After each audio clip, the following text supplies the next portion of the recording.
Assalamualaikum, para wanita kuat. Kamu adalah inspirasi bagi banyak orang, bahkan tanpa kamu sadari. Teruslah bersinar, dan jangan pernah berhenti bermimpi. Jangan lupa subscribe channel ini, dan berikan like, agar kita bisa terus berbagi cerita inspiratif lainnya. Aku, Ira, adalah wanita biasa di desa kecil ini. Setiap pagi aku bangun sebelum matahari sepenuhnya terbit, menyiapkan sarapan sederhana untuk suamiku, Arya, sebelum aku berangkat bekerja di laundry milik Butini. Laundry ini sudah menjadi bagian dari hidupku selama hampir 2 tahun, sejak aku menikah dengan Arya. Pekerjaan ini mungkin tidak muluk-muluk, tapi cukup untuk memenuhi kebutuhan kami berdua. Arya adalah suamiku, pria yang dulu ku kenal sebagai sosok penyayang dan bertanggung jawab. Kami menikah setelah pacaran singkat, dan meski belum dikaruniai anak, aku merasa hubungan kami baik-baik saja. Setidaknya, begitu pikirku sampai beberapa bulan belakangan ini. Sejak Arya habis kontrak dari PT tempatnya bekerja, dia lebih banyak menghabiskan waktu di rumah. Awalnya, aku senang karena Arya bisa membantu pekerjaan rumah dan memberikan perhatian lebih padaku. Tapi lama-kelamaan, sikapnya mulai berubah. Dia sering keluar rumah tanpa memberitahuku. Kadang hanya bilang ingin jalan-jalan atau mencari udara segar. Aku mencoba tidak curiga, tapi ada sesuatu yang mengganjal di hatiku. Puncaknya adalah ketika aku mulai melihat Arya sering berbicara dengan Dewi, tetangga kami yang tinggal beberapa rumah dari sini. Dewi adalah wanita muda, cantik, dan ramah. Aku tahu mereka pernah satu perusahaan dulu, tapi kenapa sekarang mereka sering ngobrol? Apakah hanya sekadar teman lama, atau ada sesuatu yang lebih? Aku mencoba menepis pikiran buruk itu. Mungkin aku hanya terlalu lelah karena bekerja seharian di laundry. Lagi pula, Arya selalu pulang tepat waktu dan tidak pernah terlihat aneh. Tapi, semakin hari, rasa penasaranku semakin besar. Ada kalanya aku mendengar Arya tertawa di telepon, tapi saat kutanya siapa yang menelepon, dia hanya menjawab, "Teman kantor dulu." Malam itu, setelah seharian bekerja, aku duduk di depan rumah sambil menyusun cucian yang akan dibawa ke laundry besok pagi. Mataku tak sengaja menangkap Arya yang sedang berdiri di halaman rumah Dewi, tampak asyik berbicara dengannya. Hatiku seperti dicubit. Kenapa mereka terlihat begitu akrab? Apakah aku hanya berpikir terlalu jauh? Namun, dalam hati kecilku, ada keraguan yang mulai tumbuh. Aku mencoba meyakinkan diri bahwa Arya bukan tipe pria yang akan berselingkuh. Tapi, jika benar ada sesuatu, aku tidak tahu apa yang harus kulakukan. Kehidupan yang tadinya terasa damai mulai terasa retak. Dan aku, Ira, hanya bisa menunggu, mencoba mencari tahu, dan berharap semua ini hanya khayalanku belaka. Hari itu, seperti biasa, aku bekerja di laundry. Tumpukan baju kotor milik pelanggan sudah menunggu untuk dicuci dan disetrika. Aku sibuk memilah-milah pakaian, mencatat nama pemiliknya, dan memastikan tidak ada yang tertinggal. Namun, di tengah kesibukanku, aku menyadari sesuatu yang membuatku panik. Masker kerjaku tertinggal di rumah. Masker itu penting bagiku, karena melindungi hidung dari debu deterjen yang kadang membuatku bersin-bersin. Aku mencoba melanjutkan pekerjaan tanpa masker, tapi rasanya tidak nyaman. Akhirnya, aku memutuskan untuk pulang sebentar mengambilnya. Aku berharap Arya sedang tidur siang, atau mungkin sedang membaca buku seperti biasanya. Aku tidak ingin mengganggunya. Namun, saat aku sampai di depan rumah, langkahku terhenti. Ada sepasang sandal perempuan di depan pintu. Sandal itu bukan milikku. Aku tahu persis semua sandalku, dan ini jelas milik orang lain. Jantungku mulai berdebar kencang. Siapa yang ada di dalam rumahku? Apakah Arya sedang kedatangan tamu? Aku mencoba menenangkan diri. Mungkin hanya tetangga yang kebetulan mampir. Tapi, kenapa mereka masuk ke dalam rumah? Kenapa tidak sekadar duduk di teras? Rasa penasaranku semakin besar. Dengan hati-hati, aku mendekati pintu dan mengintip melalui celah kecil di pintu kayu. Apa yang kulihat membuat darahku seolah berhenti mengalir. Di ruang tamu, Arya sedang memeluk Dewi. Mereka berdiri begitu dekat, dengan Dewi menundukkan kepala, seperti sedang menangis.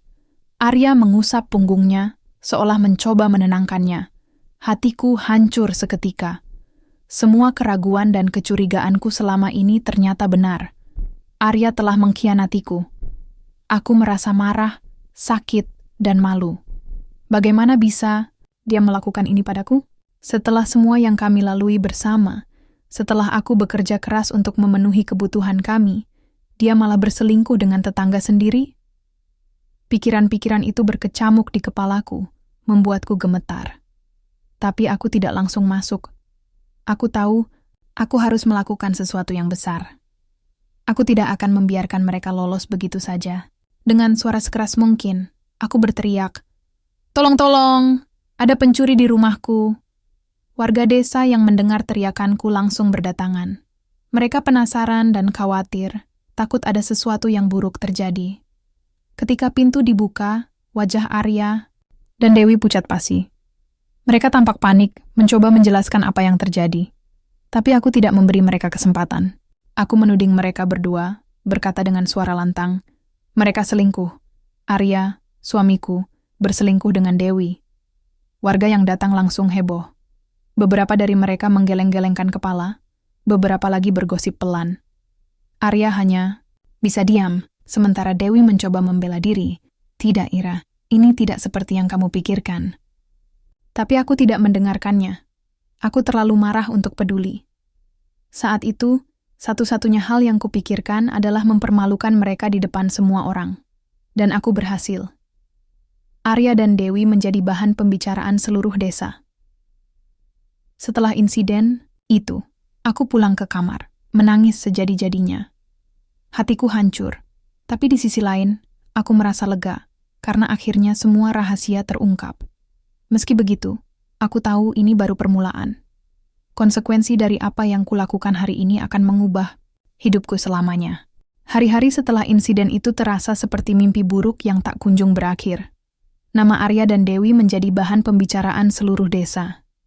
Dimanapun aku pergi, aku bisa merasakan tatapan penuh rasa iba dari tetangga-tetanggaku. Ada yang mencoba menenangkanku dengan berkata, "Kamu pasti sangat terluka, Ira." Tapi ada juga yang hanya bergosip pelan di belakangku, membicarakan betapa memalukannya Arya dan Dewi. Arya sendiri tidak banyak bicara. Dia tampak lesu, menghindari tatapanku, dan hampir tidak pernah meninggalkan rumah. Setiap kali aku melihatnya, hatiku dipenuhi amarah dan kekecewaan. Bagaimana mungkin dia bisa begitu tenang setelah apa yang dilakukannya? Aku bahkan tidak tahu lagi siapa pria yang kujadikan suamiku ini. Dewi juga tidak kelihatan lagi di desa. Kabarnya, dia sudah menghindari semua orang karena malu. Tapi aku tidak peduli. Biarlah dia merasakan apa yang sudah kulakukan padanya. Mereka pantas mendapatkan semua penghinaan ini. Namun, meski aku merasa puas telah mempermalukan mereka, hatiku tetap kosong. Setiap malam, aku sulit tidur.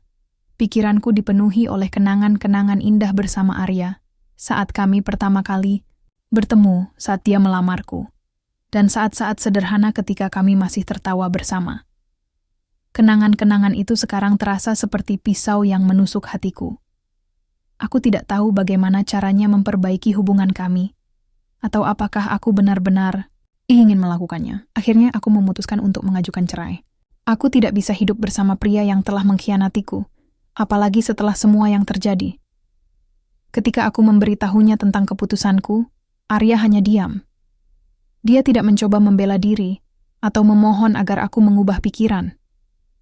Dia hanya mengangguk pelan dan berkata, "Aku mengerti. Keputusanku ini membuat warga desa semakin marah pada Arya dan Dewi. Beberapa tetua desa datang ke rumahku, menawarkan dukungan, tapi juga meminta Arya dan Dewi untuk meninggalkan desa.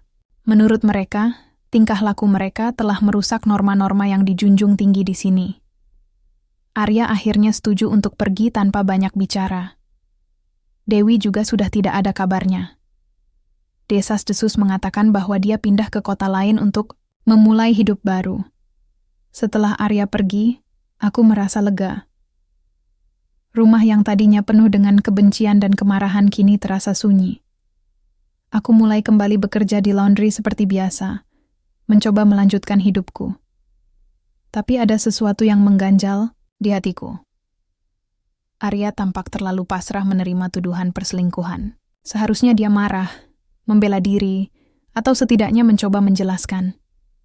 Tapi dia tidak melakukan apapun. Kenapa? Pikiran-pikiran itu mulai menghantuiku. Apakah aku salah paham? Apakah ada sesuatu yang tidak ku ketahui? Tapi aku mencoba mengabaikannya. Aku yakin apa yang kulakukan adalah hal yang benar. Mereka pantas dihukum atas apa yang telah mereka lakukan. Namun, semakin hari berlalu, semakin besar rasa penasaranku. Ada sesuatu yang tidak beres dalam cerita ini. Dan entah kenapa, aku mulai merasa bahwa aku mungkin telah membuat kesalahan besar. Beberapa minggu setelah Arya pergi, aku mulai merasa hidupku kembali normal. Aku bekerja di laundry seperti biasa, berbicara dengan tetangga, dan mencoba melupakan semua kejadian memalukan itu. Tapi, ada satu hal yang tak bisa kulupakan, sikap Arya yang terlalu pasrah saat menerima tuduhan perselingkuhan. Dia tidak marah, tidak membela diri, bahkan tidak mencoba menjelaskan apapun. Itu membuatku semakin penasaran. Suatu sore, saat aku sedang menyetrika pakaian pelanggan di teras rumah, seorang pria mendekatiku. Awalnya aku tidak mengenalinya, tapi setelah dia menyebut namanya, aku ingat bahwa dia adalah teman lama Arya dari PT tempat mereka dulu bekerja. Namanya Pak Rudi. Dia tampak ragu-ragu saat menghampiriku, seolah-olah ada sesuatu yang ingin ia katakan, tapi sulit untuk diungkapkan. "Ira," katanya pelan. "Boleh kita bicara sebentar?" Aku mengangguk dan mempersilakannya. Duduk. Setelah beberapa saat berbasa-basi, Pak Rudi akhirnya mulai berbicara serius. "Ira, aku tahu apa yang terjadi antara kamu, Arya, dan Dewi. Aku hanya ingin memberitahumu sesuatu yang mungkin belum kamu ketahui." Hatiku langsung berdebar. Apa yang akan dikatakannya? Apakah ini tentang Arya dan Dewi? Aku hanya diam, menunggu lanjutan ceritanya. "Dewi," lanjut Pak Rudi, "tidak berselingkuh dengan Arya. Mereka hanya berteman. Dewi sedang mengalami depresi berat karena suaminya meninggal dunia beberapa bulan lalu. Arya, yang dulu satu tim dengannya di kantor, mencoba membantunya melewati masa sulit itu. Saat kamu melihat mereka di rumahmu, Dewi sedang menangis dan butuh dukungan moral. Arya hanya mencoba menjadi teman yang baik." Aku terdiam. Kata-kata Pak Rudi seperti petir yang menyambar otakku. Jadi, selama ini aku salah paham? Arya tidak berselingkuh? Hatiku dipenuhi rasa bersalah dan malu. Aku telah mempermalukan mereka di depan seluruh desa tanpa mengetahui kebenarannya. Pak Rudi melanjutkan, "Dewi sudah berencana pindah ke kota lain untuk memulai hidup baru. Dia tidak ingin menyusahkan siapapun lagi. Arya juga tidak membela diri karena dia merasa sudah gagal menjadi suami yang baik bagimu. Dia pikir lebih baik menerima hukuman daripada memperkeruh suasana. Aku merasa seperti orang bodoh. Semua kemarahan dan kecurigaanku ternyata hanya berdasarkan asumsi tanpa bukti. Aku telah menghancurkan hubunganku dengan Arya hanya karena kesalahpahaman." Air mata mulai mengalir di pipiku. Aku tidak bisa membayangkan bagaimana perasaan Arya selama ini. Dituduh melakukan hal yang tidak dilakukannya, dihina oleh warga desa, dan akhirnya diusir tanpa sempat menjelaskan apapun. "Di mana Arya sekarang?" tanyaku dengan suara bergetar. "Pak," Rudi menghela napas. Dia bekerja di sebuah bengkel kecil di kota sebelah. Dia tinggal sendiri di sana, mencoba memulai hidup baru. Setelah percakapan itu, aku duduk termenung di teras. Pikiranku dipenuhi oleh penyesalan. Aku telah membuat kesalahan besar, dan sekarang aku harus memperbaikinya. Tapi apakah Arya masih mau menerimaku? Apakah aku pantas mendapatkan maafnya? Setelah mendengar kebenaran dari Pak Rudi, aku tidak bisa tinggal diam. Hatiku dipenuhi rasa bersalah dan penyesalan. Aku tahu aku harus menemui Arya, meskipun aku takut dia sudah tidak mau melihat wajahku lagi. Tapi aku harus mencoba. Aku tidak bisa membiarkan kesalahpahaman ini menghancurkan hubungan kami selamanya. Keesokan harinya, aku pergi ke kota tempat Arya tinggal sekarang. Setelah bertanya kepada beberapa orang di bengkel yang disebutkan Pak Rudi, akhirnya aku menemukannya. Arya sedang duduk di depan bengkel, tampak lelah dengan pakaian yang lusuh. Wajahnya terlihat lebih tua dari yang kuingat. Dia menatapku dengan mata kosong saat aku mendekat. "Arya," panggilku pelan, suaraku bergetar. "Boleh kita bicara?" Dia hanya mengangguk, lalu bangkit dan mengajakku masuk ke dalam bengkel. Kami duduk di sebuah bangku kayu yang usang, sementara mesin-mesin di sekitar kami berbunyi pelan. Suasana hening menyelimuti kami untuk beberapa saat, sebelum akhirnya aku memberanikan diri untuk berbicara. "Arya, aku minta maaf." Air mata mulai mengalir di pipiku. "Aku salah paham. Aku tidak tahu apa yang sebenarnya terjadi antara kamu dan Dewi. Aku hanya melihat kalian berdua dan langsung mengambil kesimpulan tanpa mencari tahu kebenarannya. Aku sangat menyesal." Arya tetap diam, tapi aku bisa melihat ada kilatan emosi di matanya. Mungkin dia marah, mungkin juga kecewa. Aku tidak tahu. Tapi aku harus melanjutkan. Aku sudah merusak semuanya. Aku mempermalukanmu di depan warga desa, aku mengusirmu dari rumah, dan aku bahkan tidak memberimu kesempatan untuk menjelaskan. Aku tahu aku salah, Arya. Aku hanya ingin kamu tahu bahwa aku benar-benar menyesal. Setelah beberapa saat yang terasa seperti berjam-jam, Arya akhirnya membuka suaranya. "Ira," katanya pelan, "aku tahu kamu marah waktu itu. Dan aku juga merasa gagal menjadi suami yang baik buat kamu. Aku pikir lebih baik aku menerima semua tuduhanmu daripada membuat semuanya lebih buruk. Tapi kamu tidak berselingkuh." Seruku. Suaraku penuh rasa frustrasi. "Kenapa kamu tidak bilang apa-apa? Kenapa kamu biarkan aku salah paham?" Arya menundukkan kepala. "Aku pikir kamu sudah tidak percaya lagi padaku. Aku merasa sudah kehilangan segalanya di matamu. Jadi aku memilih diam." Hatiku terasa semakin hancur mendengar kata-katanya. Aku telah membuatnya merasa begitu putus asa hingga dia tidak punya harapan untuk membela diri. Ini semua salahku. "Arya," kataku dengan suara gemetar, "kita bisa memulai lagi, kan? Kita bisa memperbaiki semuanya. Aku masih mencintaimu. Aku hanya butuh kesempatan untuk memperbaiki kesalahanku." Arya menatapku lama, seolah mencoba membaca isi hatiku. Akhirnya, dia menghela napas panjang. "Aku juga masih mencintaimu, Ira. Tapi ini tidak akan mudah. Kita harus belajar untuk saling percaya lagi, untuk berkomunikasi lebih baik. Aku tidak mau kita mengulangi kesalahan yang sama." Aku mengangguk cepat. "Aku janji, Arya. Aku akan berusaha lebih baik. Aku akan mendengarkanmu.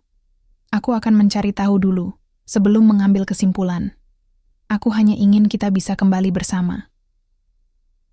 Setelah beberapa saat, Arya akhirnya tersenyum tipis. "Baiklah," katanya pelan. "Mari kita coba lagi." Beberapa minggu kemudian, aku dan Arya mulai membangun kembali hubungan kami. Kami kembali tinggal bersama di desa, meskipun awalnya ada sedikit rasa canggung di antara kami. Aku kembali bekerja di laundry, sementara Arya mendapatkan pekerjaan baru di sebuah bengkel di dekat rumah. Kami berusaha untuk lebih terbuka satu sama lain, berbicara tentang apapun yang mengganggu pikiran kami, dan tidak lagi menyimpan rahasia. Tentu saja, proses ini tidak mudah. Ada kalanya kami masih merasa ragu atau cemas, tapi kami terus berusaha. Kami belajar bahwa komunikasi adalah kunci untuk memperbaiki hubungan yang retak. Meski luka-luka masa lalu masih ada, kami berharap bisa melewatinya bersama. Di akhir cerita ini, aku menyadari bahwa kesalahan adalah bagian dari kehidupan. Yang terpenting adalah bagaimana kita memperbaikinya dan belajar dari pengalaman itu. Aku bersyukur karena Arya masih mau memberiku kesempatan untuk memperbaiki hubungan kami. Dan kali ini, aku bertekad untuk tidak